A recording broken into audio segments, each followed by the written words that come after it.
How long have you been a Catholic? I've been a Catholic for 24 years. What drew you to the Catholic faith as a convert, and how did you go about the process of joining the church?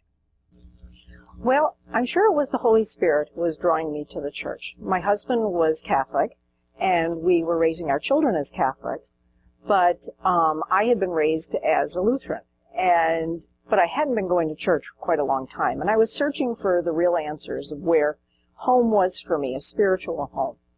And when I came to St. Paul's, Father David Testa was here, and there was something about his teaching that just drew me to the faith, and I knew that that was something that I wanted to have, that was someplace where I wanted to be. So I talked to him about it, and I was pregnant with my third child at the time, so we had to take a little bit of time off so I could have a baby, but he taught me everything I needed to know as a beginner in the faith. Do you have a favorite saint or a favorite devotion like the Rosary, and if so, can you explain why? I have many favorite saints. I mean, I love our Holy Mother, and I love praying the Rosary, and there's about 30 saints that my husband and I ask for their intercession, on a regular basis.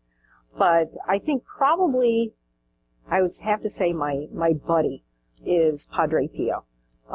It just seems as though he's helped me through a lot of difficult times, and he's just like my papa, it's sort of like he's waiting for me in heaven, and it's a good feeling. It's a good feeling to be surrounded by the communion of saints and knowing that I have a whole, wealth of people who are praying for me and who love me and who will be spending eternity with me. What part of Mass do you like most, and why? I love the Eucharist. That's what first drew me to the Catholic faith. I really felt as though it was drawing me, and I had said to Father Testa at the time, I said, I really feel like I'm missing something important because I'm not taking the Eucharist. And he said, well, you are. And that kind of convinced me that it was time to become a Catholic. You have been involved in several ministries in the church. Could you explain why you chose these ministries?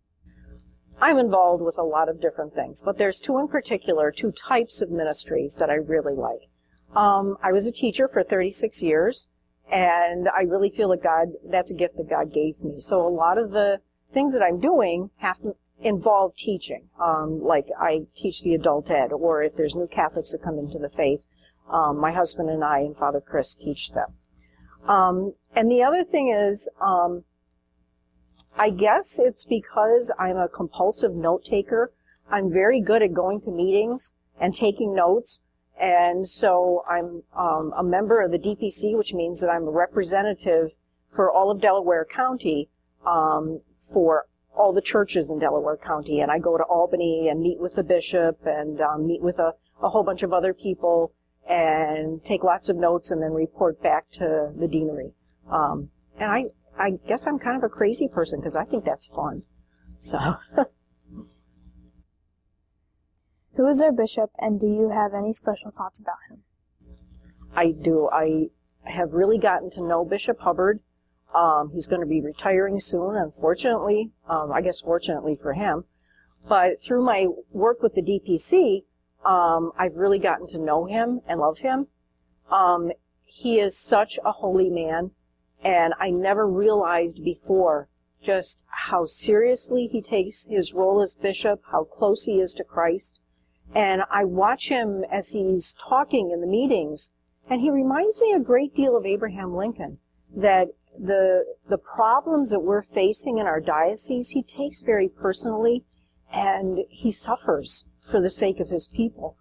And I love him and respect him for that. I just think he's a great bishop, and I hope we can get one to replace him that's just as devout and holy and wonderful. If a person was visiting St. Paul's for the first time, what impressions might he or she leave with? Well, first of all, I think that they'll say, and they often do, you guys really know how to sing. We do sing, and that's great. I think that's a real testimony to our devotion to prayer. because when you sin, you pray twice. But I'm hoping that they also feel that we're a warm community and that people will speak to them. I try to make an effort to speak to people and introduce myself and, say, where are you from and things like that. And I know that there are a number of other people that do too. So I hope that that's part of what we display to others. Is there anything that you would like to see added to St. Paul's of tomorrow? I'd like to see every pew filled to capacity. If we had every lapsed Catholic in this community come back to church, we would be packed to the gills. And that's what I'd really like to see. And I think that's what I'm trying to work for in my teaching and my trying to encourage evangelization. Thank you very much. You're welcome.